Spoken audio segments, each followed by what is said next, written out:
How being an influencer changes your skin.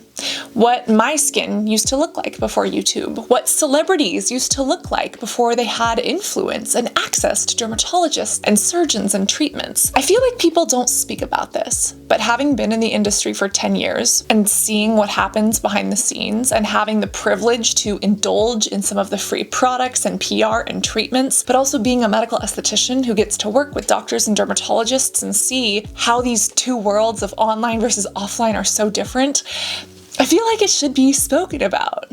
As you know, it takes an army of amazing people to bring you this content, and I was on the phone with Lily, who works with us, and we were going through my old photos of when I was struggling with acne and speaking about my skin and how it felt to be in it. And I came across these old emails from Metro PCS when I had emailed myself these photos of my skin, basically me in makeup covering my acne, back from 2009 and 2010, before I had ever started YouTube. And we were going through these, and I was just shocked at kind of remembering what it felt like to live in that skin, and especially how much my life and really my skin and my beauty has changed since becoming a YouTube beauty guru, a skinfluencer. And it's quite shocking because even as a medical esthetician or as a makeup artist, didn't say I was a good one, but I was a makeup artist. Oh no. It's a very different world even than what happens in this online sphere. And I feel like it's kind of hidden. You know, you have this little window with a camera to people's lives, but you only see what people share. And especially when it comes to influencers and celebrities, there is a lot behind the scenes. Do you want to see behind the scenes? I'll give you behind the scenes. First off, really fancy top on top that I rented, by the way. I don't own this, I am renting it. YouTuber merch. Fuzzy slippers. I sit on the floor. Come here, my friends. I mean, I could probably get a chair. I just haven't yet. Boom shakalaka. I mean, welcome. It's a mess. We've got lights. We've got literal poster boards. We've got, you know, a microphone on a box of protein powder. We've got products. And we've got all of these fancy lights and apparatuses and things that just make us look better. Look at how different my acne scars, my under eye bags, look at how different I look when there isn't all of this fancy lighting. And do you know how bad it would be if I switched up the audio here and had on like a regular microphone? There's a lot that goes on behind the scenes. And that's in every industry. Now, I shared this with you. You can't judge me for my messy room, okay? You can't judge me. I pick things up and I use them all the time, okay? Don't judge me. Don't judge me. There are some people that share this openly, but I also feel like for some people, including myself, it kind of becomes second nature. Like, we get a ton of PR just on a regular basis. And that has become the norm in kind of the influencer world. And I do believe that the excess PR is what kind of ruined makeup for me. I'm starting to get back into it, but for a while I just backed off from it because I forgot what it felt like to be a consumer, to walk into Sephora and have to decide if I was going to spend $15 or $40 on a blush. And the anatomy of skin and the biology of our beauty is really my passion, but I kind of saw myself feeling the same way about skincare when getting so much free PR, which is why I have a monthly budget for myself so that I stay in tune as to what it feels like to spend hard-earned money on products and walk into a store and experience that. Because I feel like as an influencer, the job kind of takes that away. And I mean, let's talk about that. Let's first start out with some of these images. This is what my skin used to look like before I was a YouTuber. This is what my skin looked like when I was in aesthetics school.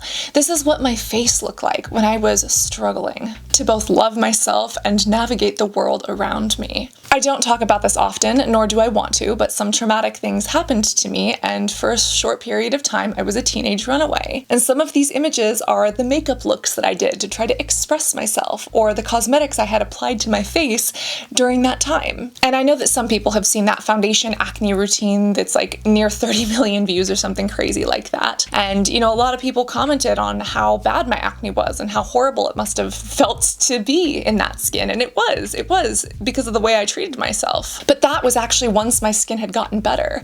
I even say it in that video. My skin was actually a lot worse before I even started YouTube. And I think that one of the reasons that I was even able to start YouTube is because I was getting my skin under control. I had gone through aesthetic school. I was learning to wash my face and to not sleep in my foundation, right? But before YouTube, my skin was even worse, and I barely have photos of that time. If you look back, almost everything is me covered in makeup, pretending my acne isn't there. Here's some of me driving a car, again as a runaway, and you can just see, even with makeup, it was just all over my face, my cheeks, etc. And some of these images in the sunlight, you can just see the way the shadows hit them. And I vividly remember what it feels like to live in that skin. If you look at some of these on the beach, I remember vividly this day using this bright, sparkly eyeliner to try to detract from my pimples, but you can still see them, and you can actually see them here on my chest as well, really just kind of taking over my entire face, my entire body, and just my entire identity. And there's actually a screenshot in there from aesthetic school. This must have been 2009 or 2010, you know, doing treatments, learning the things way back then. And you can almost see how the acne is flaky. It's almost like the treatments I was using,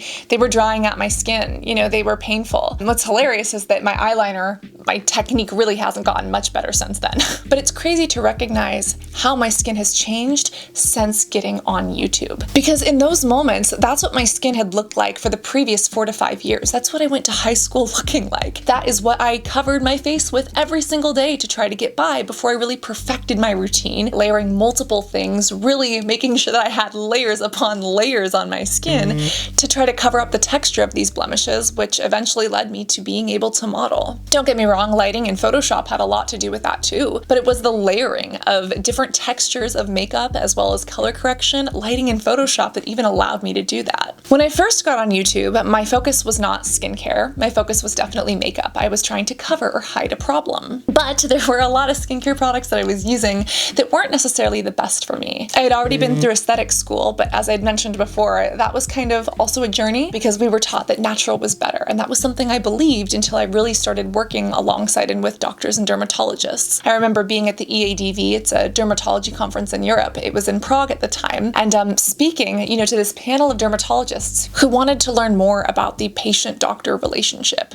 who wanted to know more about the psychosocial aspects of acne, the psychology of what goes on in an acne sufferer's mind. And I remember speaking with some doctors there, and even just learning from them about new studies based on hair length being correlated to acne on the body and back, because it was true. There were some shampoos or conditioners that were aggravating body acne. And as I learned those things one step at a time, I was able to implement that knowledge and therefore change my skin. And I don't want to discredit aesthetics, and I don't want to discredit, you know, my nutritional or lifestyle choices, because those definitely played a role in how my skin reacted and how my skin responded. But when we look at how being an influencer changes your beauty standards, changes your routines, and changes what you have access to, it is really shocking. It is really crazy. I do think that the biggest thing is the amount of free PR. Just the amount of products is insane. I'm glad that I get to work with 20 plus people, probably 50 if you count like all of the third parties involved, and I get to give them stuff regularly, as well as women's shelters, and do giveaways and Discord and Patreon and all these things. But the sheer volume of product is absolute insanity. And as a skinfluencer, not only does it enhance what I do in aesthetics, but it allows me to try new things faster. If something doesn't work for me, I can try something new the next day. Whereas, go back to Cassandra, who was a telemarketer and spent $90 on a cleanser at Sephora using every penny in her bank account to try to get what was going to work for her skin. I literally spent so much money on that cleanser that even if it didn't work, I was going to use it until the last drop, just to make sure I was getting my money's worth. Where as a skinfluencer, I can just pass a half-used product off to a team member, give it to someone else who will enjoy it if they want it, and I'm on to the next thing. And I think that the sheer abundance of product and the ability to kind of pick and choose is really helpful. And even though skin is individualized, again, if something doesn't work, you can literally jump to the next thing. And I think it's a double-edged sword as well, because there are some influencers who maybe aren't skintellectuals or even in the skincare space, they're in a different industry, but if they're switching things every 2 days, that could actually cause their skin to break out. But that's why access to doctors and derms and treatments comes into play. Now, again, I do want to be clear that I've gotten to work with some amazing doctors and derms and spoken at the American Academy of Dermatology and other things, and I don't want to discredit those experiences,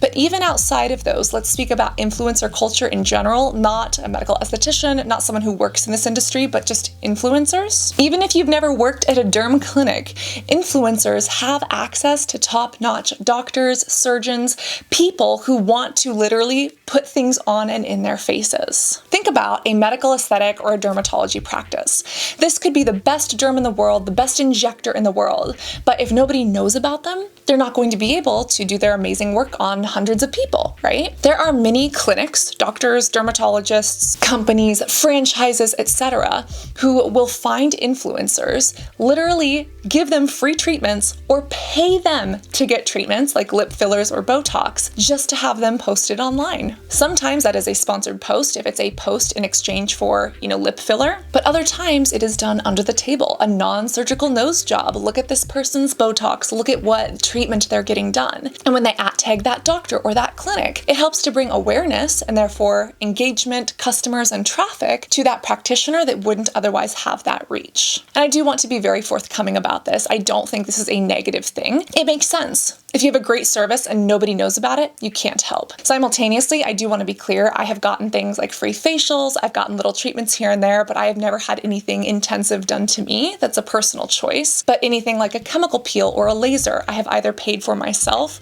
or it's been done in the clinics that I've worked with or with people that are my friends that I trust, as opposed to a Beverly Hills plastic surgeon, who does these kinds of things. And again, no harm to those who are doing it. I just think it's important to speak about because someone at home could be looking at all of these images on Instagram and thinking, oh my God, how am I going to afford, $600 lip injections? I want that. I want it from that surgeon too, but he doesn't even cost $600, he costs $900 because he's a celebrity doctor in Beverly Hills, right? Not realizing that that influencer or that celebrity not only got that for free, maybe they're being paid for it, but also they could literally have access to any surgeon they want. And that's the other difference. Usually when a celebrity or influencer gets a treatment, it's the actual doctor, it's the actual MD, it's the actual person that you see, on TV or on social media. But when a person who does not have that sort of status or influence goes in, that person is often matched with a nurse practitioner, an assistant, or someone else. And I will say that often nurses have better technique than some doctors or derms. Go ask an ER doctor to find a vein, good luck. But if you ask a nurse who does this day in and day out, they might actually be more experienced. But some people who are the general public or general consumers, spend all this money, go to this ritzy derm clinic or plastic surgery center, and they end up with an assistant, not with the doctor that they've seen, doing this influencers or this celebrity's lips all over social media. And they get really disappointed because that's not what they expected. Another example, and I hate to say this, but I think we have to, technique. See, it is all in the technique. Yeah, technique. A plastic surgeon, a doctor, a nurse practitioner, a nurse, an assistant, someone who is doing a treatment on an influencer or celebrity, they do not want to f*** up that person's face. They want to take every single precaution, every single control to make sure that they're doing things right, because they don't want to be the reason that this influencer, has vascular occlusion or a bad reaction. Whereas for an everyday patient, yes, a good doctor, a good practitioner will use the same technique. They won't play favorites. They will give the same amount of care, sterilization, professionalism to every patient. But let's not fool ourselves. There are some exceptions. And unfortunately, some of those exceptions do happen when you are seeing, a regular day in and day out patient versus when everyone at the office gathers around to see, I don't know, just pick a celebrity like a Kardashian or a major influencer come in. It's a very different environment, and I've been in some of those environments. And again, good doctors, good practitioners treat everyone equally, but that isn't always the case at every single place. And it literally varies from one location, not even just from location, not even from office, but literally from one practitioner practitioner to the next. And that is so hard because, hey, if I'm a regular consumer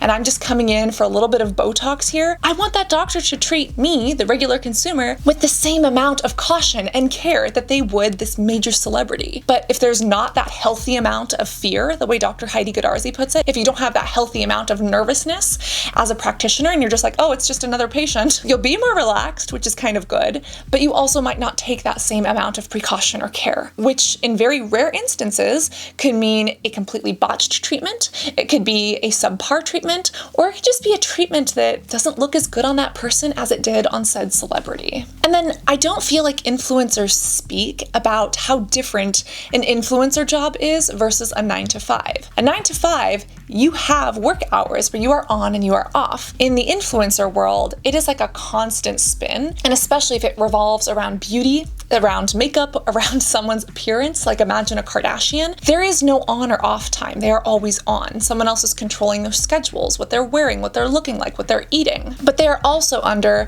constant scrutiny, constant criticism. Anything they do or change is going to be reported or documented on. If they just look at a camera with a different angle and it makes their jawline look extended, someone's going to point to them and say that they've had neck elongation surgery or fillers or Kybella or whatever you'd like. And while I can't even imagine how overwhelming that is and like that pressure that must be on people, especially who have major amounts of influence or celebrity or fame, it's also important to realize that because they don't have that traditional 9-to-5, they also have more schedule flexibility. When you reach a certain celebrity or influencer status, you don't have to show up at said location and clock in and make sure that your badge is scanned before that 15-minute mark. You don't have to report to the higher ups the way you do in a regular position. As an influencer or celebrity, they have more autonomy over their schedules. And what does that mean in terms of beauty?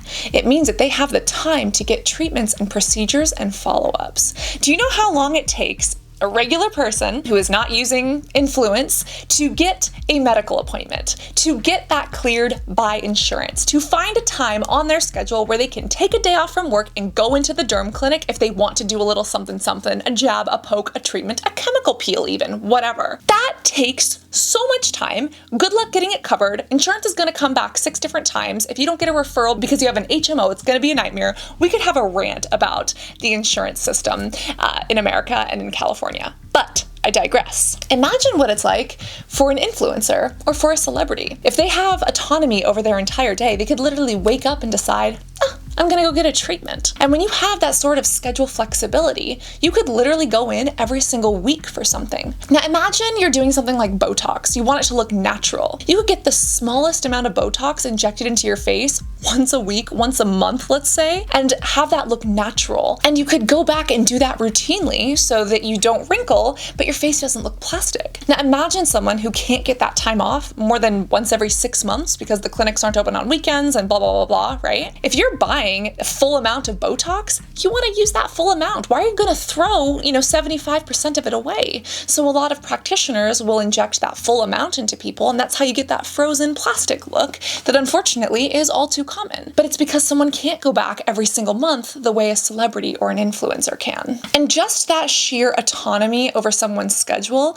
allows them to go in more regularly, to have facials more regularly, or just to get tweakments. Literally, if they want a little nip, a little tuck right here, they could do that all the time. And that way, every couple months, when you see a new picture of them, you're like, oh, it's not dramatically different. It's not like they glued a new face on them, but every couple of months, something does look a little bit different. And I will say, in aesthetic school, we would always be practicing on each other. It would actually destroy our skin because we were using so many different things, right? And we were doing new treatments and trying new things, and it was actually damaging to our skin. But when you are a celebrity or an influencer, you're not just trying things willy-nilly. You're actually getting that doctor, that derm, that expert, that medical esthetician to actually give you a consultation, choose what's right for you, and in the right amounts. And a lot of people would ask me for free treatments if they were friends or family members, or they would want to know, like, how many chemical peels or LED light treatments do I get a week when working in clinic? And don't get me wrong, it is so fun to do different treatments and procedures on each other, but we often don't have time. And by the time you're done with an exhausting day, you just want to go home. You want to rinse everything off, you want to put on a sleep mask, and you want to go to bed. You don't want to stay day, an extra hour and a half, doing a chemical peel and LED lights on your face. And then if you did do a chemical peel, again, this is the difference between a 9-to-5 and an influencer job. If you do a chemical peel, you're gonna be peeling. You don't wanna peel on a client or a patient. Imagine trying to cleanse their face and your skin is falling off on them. Or imagine if you work at a restaurant. You can't have your skin flakes just falling off into someone's penne parmesan. Whereas for an influencer, they could take their Instagram photos or shoot their,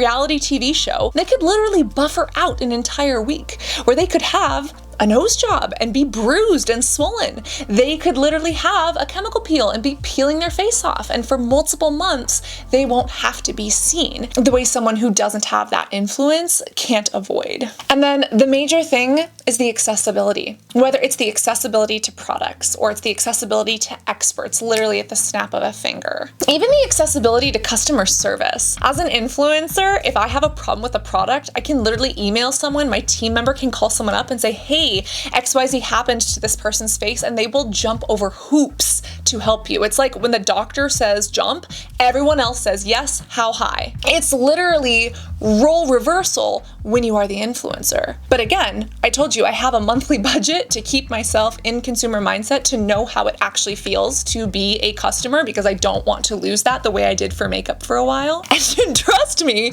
when I purchase a product, just as a regular old Cass, going into Sephora, buying something online, and when they send me the wrong product, or when the product doesn't work, when I don't have that influencer credibility and I don't threaten to throw it up online somewhere, because I just don't do that, because I'm not gonna do that. But that customer service experience as Cass, who bought the product, versus Cassandra Bankson, the influencer with 2 million plus followers online, it is completely different. And it is just crazy to see, because it makes me wonder, okay, here's one of my favorite brands as an influencer, but how are they treating regular customers? How are they treating my community? How are they treating us? And that's why being a customer and a consumer is really important for me, so I don't lose touch with that. Because again, I think it is what ruined makeup. And I think that when you see, and again, I'm not pointing fingers at anyone in particular, I'm just speaking generally, when you see influencers selling out, or when you see influencers who just don't seem to care anymore, there could be personal things going on in their life. It could be burnout. It could be these pressures of people constantly judging them for what they do or don't do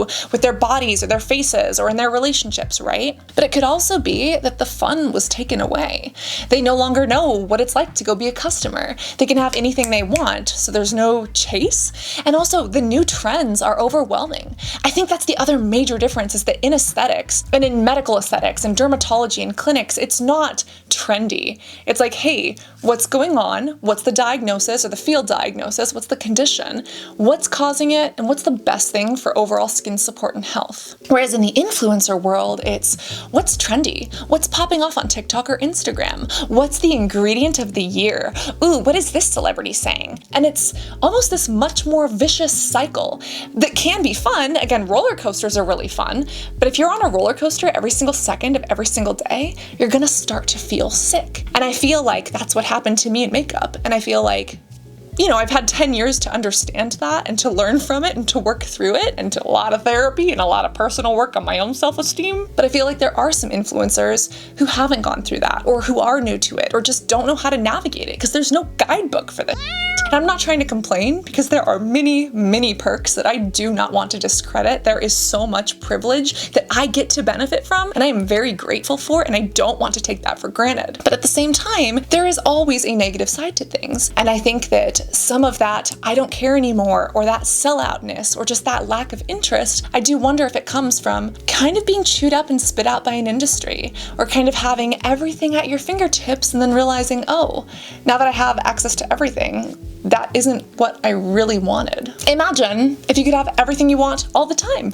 That's gonna be great at first, but then after a while you're like, oh, what's the deeper meaning? What am I doing here? Why does any of this matter. And that's why this community matters to me. That's why I talk to you about treatments and procedures and what other people have had done, the anatomy of skin, the biology of our beauty. That's why I love this community, because we're taking down the industry from the inside out, exposing the Photoshop, helping people radically accept their bodies and choose skincare, not because we're saying, you're ugly, you need to use this, but by saying, hey, it's your choice. And if you feel relaxed while doing this, let's help you find something that works for you, not against you. But I can see whether it's skincare or beauty influencing or lifestyle influencing or fitness influencing, if you don't have a deeper purpose, or if you don't kind of know what you're doing and it's all just, oh, I'm having fun, I'm on the roller coaster. Again, if you're constantly on it and there's constantly new trends in your face, it starts to get overwhelming, then boring, and then you start to wonder, what's the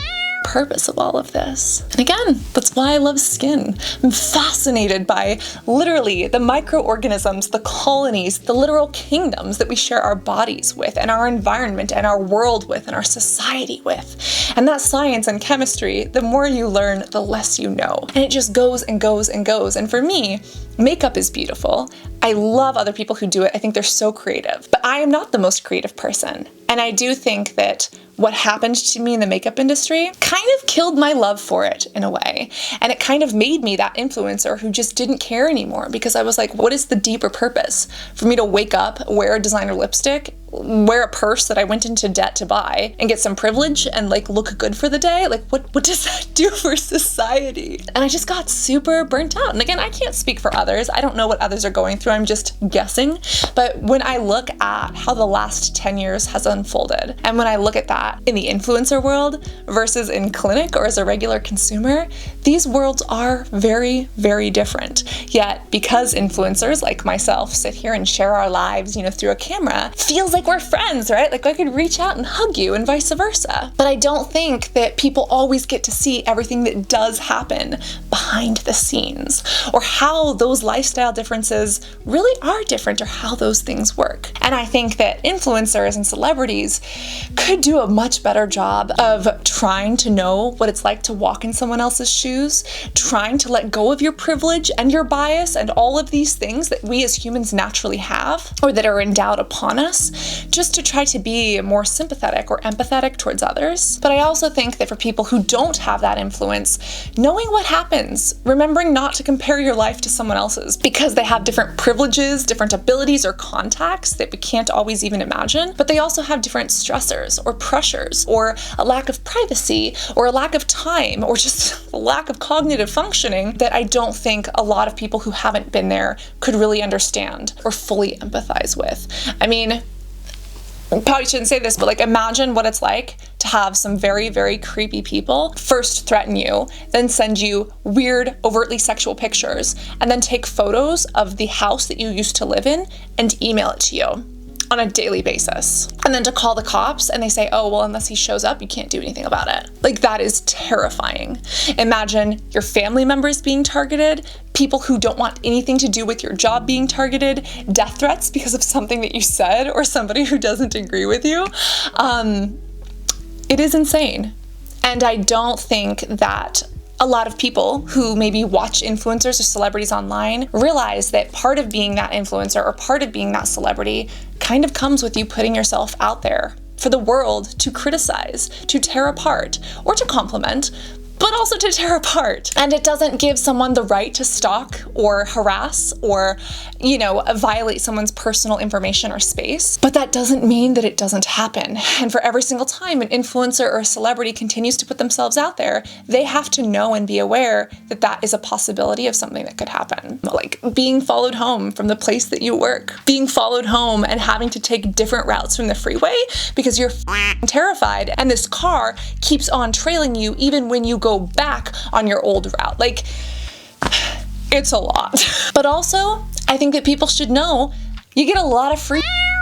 The treatment that that influencer got on Instagram, that injection, that hair transplant, that thing, they might have been paid to get it and promote it. And they might be getting preferential treatment that if you were to book that for $5,000, $10,000, $15,000, not everyone might get, or it might not be the same. And my skin has changed a lot since I became an influencer, in part because of those things, but also, as we've spoken about, in part because I decided to learn about my face, about my body, the biology of my beauty, and what works for me. And I don't attribute that all to being online. I think that online you actually get bombarded with a lot of information that isn't always credible, but being online definitely allowed me to enhance my knowledge, enhance the work that I do outside of the internetosphere, and to cross-reference that with people like Dr. Sam. Dr. Sam Bunting is an amazing person. I would not be able to know her or talk to her if it weren't for the internet. Dr. Dre, Dr. Shireen Idris, Muneeb Shah from Doctorly, Dr. Maxfield, I wouldn't know any of them. I wouldn't have their numbers if it weren't for YouTube. And I think that that is really important, because if there's like a weird clinical situation, can literally text someone and be like, hey, here's a really weird case study. What do you think happened? Can you help? And that is something that in the non-online world, that doesn't happen. You have to call up specialty, and then you have to, wait, submit your case, and then wait some more, and hope that you get an answer. My skin has personally come a long way, and my goal in even maintaining this channel for the past 10 years has been to help you do the same, to help you understand and embrace your beauty too. And if you have other questions about how things happen behind the scenes, or in general, other differences that it is, in the makeup world versus the skincare world, or kind of how that's been different in COVID versus pre-COVID when it comes to influencer relationships, or even influencer versus celebrity and how all of that intertwines, or doesn't, in the case of me, who lives under a rock. Quite embarrassing most of the time. Oh, but we can talk about those horror stories later. Oh my God, I met Amy Schumer in an airport and told her I had 2 vaginas. I didn't even know who she was. I didn't even know she did acting, comedy, she does the Tampax commercials. Anyways, I grew up under a rock and I have a lot of learning to do. But I've also got a little bit of makeup and sunscreen to remove and a lot of moisturizers to apply this evening. So that is what I'm going to do. And thank you for sharing this conversation with me. I feel like it is an important one. Always remember to be beautiful both inside and out. And I cannot wait to see you both in the comments box and in this next video. Love you guys. Bye.